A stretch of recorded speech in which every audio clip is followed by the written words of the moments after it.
پیغمبر آدم علیہ السلام کو سب سے پہلے دنیا میں بھیجا گیا اور ان کو ابو البشر یعنی سارے انسانوں کے پتا کہا جاتا ہے۔ ہم سب انہی کی اولاد ہیں، اسی لیے انسان کو آدمی کہا جاتا ہے۔ نمبر 1، پیغمبر آدم علیہ السلام سے پہلے دنیا میں کیا تھا؟ جب کچھ بھی نہیں تھا تب صرف اور صرف اللہ پاک کی ذات مبارک تھی۔ پھر اللہ تعالیٰ نے پانی کو بنایا اور پانی کے اوپر اپنا عرش بنایا۔ پھر اس نے قلم یعنی کہ پین کو بنایا۔ پھر اللہ نے لوح محفوظ بنایا جہاں ہر چیز قلم سے لکھی ہوئی ہے۔ اس کے بعد اللہ نے زمین اور آسمان کو بنایا۔ اس کے بعد فرشتوں کو بنایا اور جن کو بنایا۔ اس کے بعد 6 دنوں میں پوری دنیا بنائی۔ اللہ تعالیٰ نے فرشتوں کو نور سے، جنوں کو آگ سے اور انسان کو مٹی سے پیدا کیا۔ دوستو، اللہ تعالیٰ نے جنوں کو اور آدم علیہ السلام 2000 سال پہلے دنیا میں بھیجے گئے تھے، لیکن وہاں فساد کیا تو اللہ تعالیٰ نے فرشتوں کو بھیجا جنہوں نے جنوں کو زمین سے دور کر دیا۔ ان جنوں میں آج عزازیل بھی تھا جو اللہ تعالیٰ کا عبادت گزار بندہ تھا، تو فرشتے اسے اپنے ساتھ لے آئے، جو بعد میں اپنے تکبر اور گھمنڈ اور نافرمانی کی وجہ سے ابلیس کہلایا، یعنی سخت مایوس، کیونکہ وہ ہمیشہ کے لیے اللہ تعالیٰ کی رحمت سے مایوس ہے۔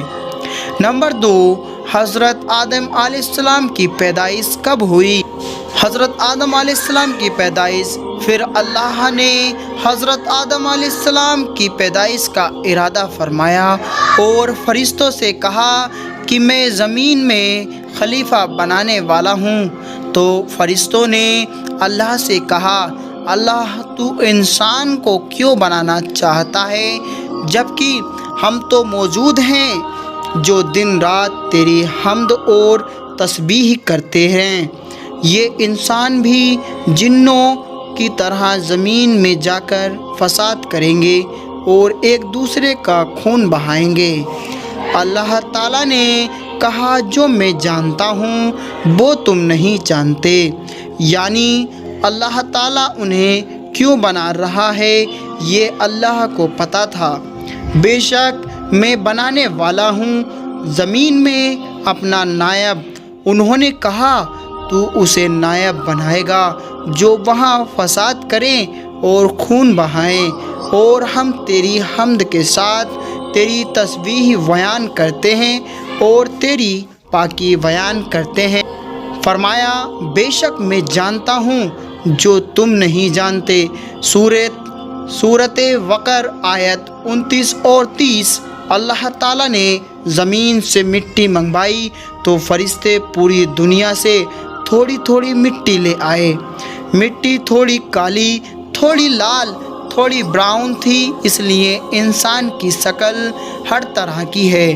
پھر اللہ تعالیٰ نے اپنے ہاتھوں سے پیغمبر آدم علیہ السلام کو بنایا اور 40 دنوں کے لیے چھوڑ دیا۔ کسی روایت میں 40 سال آتا ہے۔ فرشتے اسے دیکھنے کے لیے آتے تھے۔ ابلیس بھی اپنے پیر سے پتلے کو ٹھوکر مارتا اور کہتا، میں تجھ پر غالب آ گیا تو تجھے ہلاک کر دوں گا، اور اگر تم میرا حاکم بن گیا تو میں تیری نافرمانی کروں گا۔ نمبر 3، شیطان کا تھوک اور کتا۔ ایک بار ابلیس مردود نے بغض اور کینے میں آ کر حضرت آدم علیہ السلام کے پتلے مبارک پر تھوک دیا۔ یہ تھوک حضرت آدم علیہ السلام کی ناف مبارک پر پڑی۔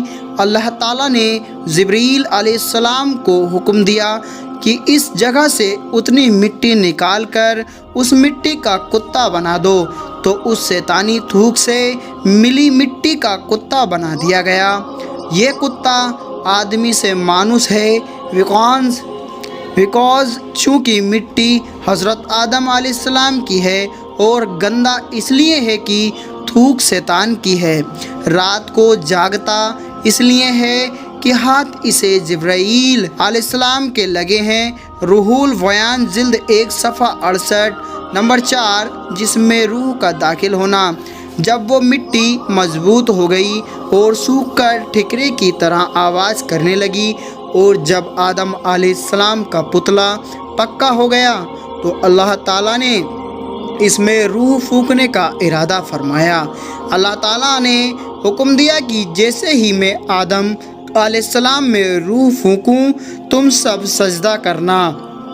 یہ سجدہ تعظیم تھا۔ اس سب سجدے کا حکم اللہ تعالیٰ نے اس لیے دیا کہ سب کو پتہ چل جائے کہ آدم علیہ السلام کی حیثیت فرشتوں اور جنوں سے زیادہ ہے۔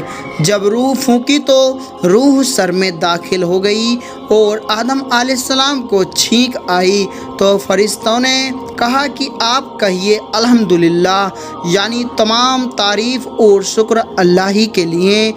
اس پر اللہ تعالیٰ نے فرمایا رحم کا رب تم پر تیرا رب رحم فرمائے۔ اب روح آنکھوں میں داخل ہوئی تو آدم علیہ السلام جنت کے پھل دیکھنے لگے۔ جب روح پیٹ میں گئی تو انہیں بھوک محسوس ہوئی۔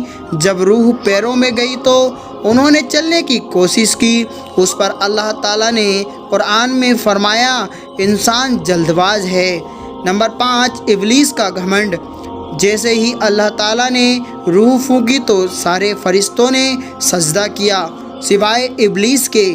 اس نے اللہ کی نافرمانی کی اور سجدہ نہیں کیا۔ ابلیس ایک نیک اور بزرگ جن تھا۔ اس نے کبھی اللہ تعالیٰ کی نافرمانی نہیں کی تھی۔ وہ بہت عبادت گزار تھا، اس لیے اس کا مرتبہ فرشتوں میں بلند تھا۔ اسی بات کا اسے بہت غرور ہو گیا اور اسی غرور میں اندھا ہو کر اس نے اللہ کے حکم کو بھی ماننے سے انکار کر دیا۔ اللہ تعالیٰ نے اس سے پوچھا اے ابلیس تجھے کس چیز نے سجدہ کرنے سے روکا؟ کہنے لگا میں اس سے بہتر ہوں، تو نے آدم کو مٹی سے پیدا کیا اور مجھے آگ سے۔ اللہ تعالیٰ نے کہا نکل جا یہاں سے، تجھے حق نہیں کہ جنت میں رہ کر تکبر کرے۔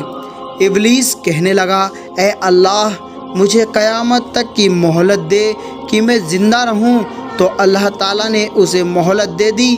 جب مہلت مل گئی تو اپنی غلطی ماننے کی بجائے اللہ تعالیٰ سے کہنے لگا کہ میں قسم کھاتا ہوں میں آدم کی اولاد کو گمراہ کروں گا۔ میں تیرے صراط مستقیم پر بیٹھ جاؤں گا، پھر ان کے آگے سے پیچھے سے دائیں سے بائیں سے آؤں گا اور انہیں بہکاؤں گا۔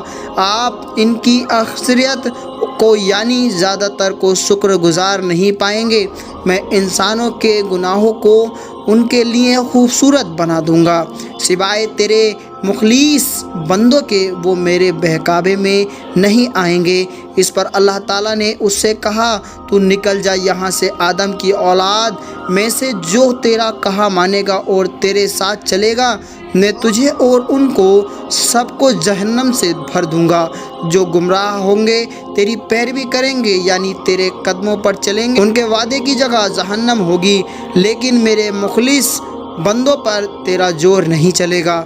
اللہ تعالیٰ کے علم اور حکمت کا بھی یہی تقاضا تھا کہ اولاد آدم کی آزمائش کی جائے، لہٰذا اسے لمبی عمر عطا کی اور ساتھ میں وہ سامان بھی عطا کیا گیا جو نسل آدم کو گمراہ کرنے کے لیے چاہیے تھا۔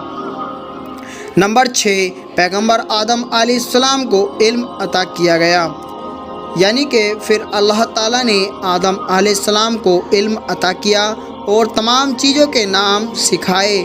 قرآن پاک میں سورہ البقرہ آیت 31 میں ہے کہ اور اللہ تعالیٰ نے آدم علیہ السلام کو تمام نام سکھائے۔ اللہ تعالیٰ نے آدم علیہ السلام کو ہر چیز کا نام سکھایا، تمام چھوٹی اور بڑی چیزوں کے نام ذاتی اور صفاتی دونوں طرح کے نام سکھائے اور تمام کاموں کے نام سکھائے۔ پھر اللہ تعالیٰ نے ان کی پیٹھ پر ہاتھ پھیرا تو قیامت تک جتنے بھی انسان پیدا ہونے والے ہیں سب کی روحیں نکل آئیں۔ اللہ نے سب سے کہا کہ کیا میں تمہارا رب نہیں؟ سب نے کہا کہ آپ ہمارے رب ہیں۔ سب نے صرف اللہ کی عبادت کا وعدہ کیا۔ اسے وعدۂ الست کہا جاتا ہے۔ ابھی عالم ارواح میں سب کی روحین موجود ہے جو قیامت تک پیدا ہونے والے ہیں۔ آدم علیہ السلام کو پیدا کر کے ان سے کہا کہ جا کر فرشتوں کو سلام کرو۔ انہوں نے فرشتوں سے السلام علیکم کہا، یعنی سلامتی ہو آپ سب پر۔ اس کے بدلے میں فرشتوں نے کہا وعلیکم السلام ورحمۃ اللہ، یعنی آپ پر بھی سلامتی ہو اور اللہ کی رحمت ہو۔ اس پر اللہ تعالیٰ نے آدم علیہ السلام سے کہا یہ تمہاری اولاد کو ایک دوسرے کے لیے تحفہ اور ہدیہ ہے۔ اب اللہ نے فرشتوں کے سامنے دنیا کی کچھ چیزیں پیش کیں اور ان کے نام پوچھے۔ فرشتے نہیں جانتے تھے۔ انہوں نے کہا اے اللہ ہمیں علم نہیں، ہمیں تو صرف اتنا ہی پتہ ہے جتنا علم آپ نے ہمیں دیا ہے۔ پھر انہی چیزوں کے نام آدم علیہ السلام سے پوچھے تو انہوں نے سب کے نام بتا دیے۔ اس پر اللہ تعالیٰ نے فرمایا کیا میں نے نہیں کہا تھا کہ مجھے زمین اور آسمان کی ہر چیز کا علم ہے؟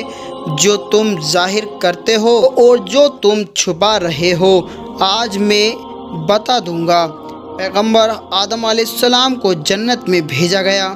اب آدم علیہ السلام کو جنت کا لباس پہنایا گیا اور جنت میں رہنے کو کہا گیا۔ وہ جنت میں رہنے لگے لیکن وہ خود کو اکیلا محسوس کر رہے تھے۔ ایک دن وہ سو رہے تھے تو اللہ تعالیٰ نے ان کی بائی پسلی سے حوا علیہ السلام کو پیدا کیا جو کہ بہت زیادہ خوبصورت تھیں۔ جب وہ سو کر اٹھے تو انہوں نے حوا کو دیکھا اور پوچھا تم کون ہو؟ انہوں نے کہا کہ اللہ نے مجھے آپ کے لیے پیدا کیا ہے تاکہ آپ مجھ سے سکون حاصل کر سکیں۔ پیغمبر آدم علیہ السلام اور حوا علیہ السلام وہ دونوں خوشی سے جنت میں رہنے لگے۔ اللہ تعالیٰ نے کہا جہاں جانا ہے جاؤ، جو کھانا ہے کھاؤ، بس ایک درخت پیڑ کا پھل کھانے کے لیے منع کیا کہ اگر کھا لوگے تو ظالموں میں سے ہو جاؤ گے۔ انہوں نے اللہ کے حکم کے مطابق اس درخت کے پاس جانے سے خود کو روکے رکھا۔ پھر ان کے دل میں شیطان نے وسوسہ ڈالا اور آخرکار دونوں نے وہ پھل کھا لیا جس سے اللہ تعالیٰ نے انہیں منع فرمایا تھا۔ ابھی پھل کھانا ہی شروع ہی کیا تھا کہ جنتی لباس اتر گیا اور وہ دونوں پتوں سے اپنا سطر ڈھکنے لگے اور شرمندہ ہو کر ادھر ادھر بھاگنے لگے۔ اللہ تعالیٰ نے فرمایا اے آدم کیا مجھ سے بھاگتے ہو؟ انہوں نے کہا نہیں اے میرے رب، بلکہ تجھ سے حیا کرتا ہوں۔ اللہ تعالیٰ نے کہا کہ اے آدم کیا میں نے تم سے اس درخت کے پاس جانے سے منع نہیں کیا تھا؟ کیا میں نے تمہیں خبردار نہیں کیا تھا کہ شیطان تمہارا کھلا دشمن ہے؟ حضرت آدم علیہ السلام فوراً اپنی غلطی کا احساس کرتے ہوئے سجدے میں گر گئے اور ندامت سے عرض کرنے لگے اے میرے پروردگار، ہم نے اپنی جانوں پر ظلم کیا اور اگر آپ نے اپنے فضل اور کرم سے ہمیں معاف نہ فرمایا اور ہم پر رحم نہ فرمایا تو ہم خسارہ یعنی کہ نقصان اٹھانے والے ہو جائیں گے۔ سورہ الاعراف آیت نمبر 23۔ حضرت آدم علیہ السلام اور حوا کو زمین پر اتارا گیا۔ اللہ تعالیٰ جو سب کے دلوں کے حال جانتا ہے، وہ حضرت آدم علیہ السلام کے دل کی کیفیت کو اچھی طرح جانتا تھا، لیکن اللہ کو دنیا کو آباد کرنا تھا اور نسل انسانی کو بڑھانا تھا۔ اس لیے اللہ تعالیٰ نے حضرت آدم علیہ السلام اور حوا علیہ السلام کو حکم دیا کہ تم زمین پر اتر جاؤ اور وہیں پر رہو، اور یہ بات ہمیشہ یاد رکھو کہ شیطان تمہارا کھلا دشمن ہے۔ کہا جاتا ہے کہ آدم علیہ السلام کو ہند میں اور حوا علیہ السلام کو جدہ میں اتارا گیا۔ وہ اپنی غلطی پر بہت شرمندہ تھے۔ انہوں نے توبہ کی تو اللہ نے انہیں کچھ کلمات سکھائے، جس کو انہوں نے جب پڑھا تو اللہ نے انہیں معاف کیا اور عرفات کے میدان میں وہ ملے۔ پھر دنیا شروع ہوئی۔ کہانی اگلے ویڈیو میں جاری رہے گی۔ یہاں پڑھیں پیغمبر آدم علیہ السلام بھاگ 2۔ دوستو، دین اسلام کی باتوں سے اگر محبت ہو تو چینل سبسکرائب کریں اور آگے شیئر بھی کریں۔